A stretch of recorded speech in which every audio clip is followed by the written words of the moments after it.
Hello everyone and welcome to my channel. I'm a 17-year-old ex-Muslim from Malaysia. On this channel, you'll see me documenting my life as an ex-Muslim living in a Muslim country. I'll also make other videos criticizing Islam. In this video I will explain why I left Islam. I obviously grew up in a Muslim household. My family is not the most religious Muslim family, but it's mostly my parents who were really religious, not the younger ones. At home, my parents constantly told to pray so I can go to heaven and not go to hell. I had this fear of going to hell for a long time, but who would want to risk going there? I did what I had to do, pray 5 times a day, fast during the month of Ramadan and other important Muslim obligations. This lifestyle was very hard for me to live with, that I had to leave everything that I loved behind to pray and do all of these other things. I felt depressed, but I would always remind myself that I'm doing this so I don't get tortured in hell. After reminding myself about it, I would choose to live like this again. I was only 11 and 12. However, this would change when I went to middle school at the age of 13. I met a lot of new people there, everyone including Muslims and non-Muslims.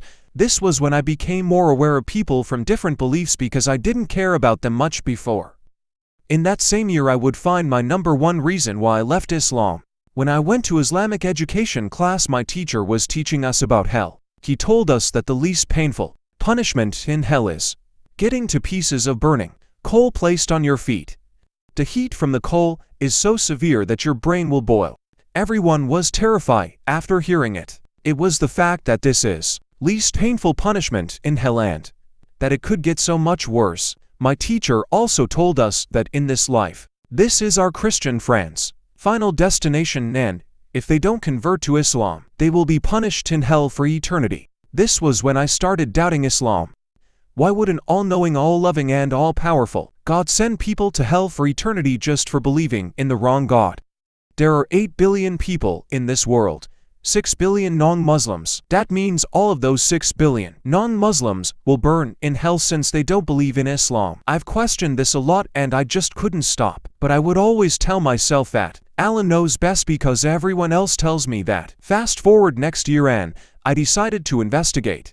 Do people on the internet have the same opinions as me? I investigated it because everyone in my country seems to take such a ridiculous thing at face value. After investigating, I found the ex-Muslim community. I felt happy to find a lot of people that agreed with me, but I felt bad. I couldn't fathom the fact that I wanted to leave Islam and disappoint my family. It was difficult to accept the truth, but I had to. I left Islam at just the age of 14. I still fear hell though, but that fear is gone now.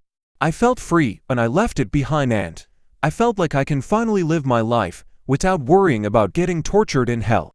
The only problem is, if Muslims and the authorities from Malaysia know I left it, I could get a death sentence or go to prison for a long time. This is my story of why I left Islam. I hope you enjoyed this video. Make sure to like and subscribe. I hope that I can help spread the truth about Islam with this YouTube channel. I also hope that with this YouTube channel, I can gain enough money to leave the country, either through YouTube monetization or donations. If you want to donate, it's entirely up to you. But for now I don't have any platforms on the internet where you can help fund my escape. Once I have the money I will document my journey of leaving this country when I turn 18. If you had any other video suggestions related to Islam or my other life experiences, feel free to comment then and I might do it. That's all I've got to say. Goodbye.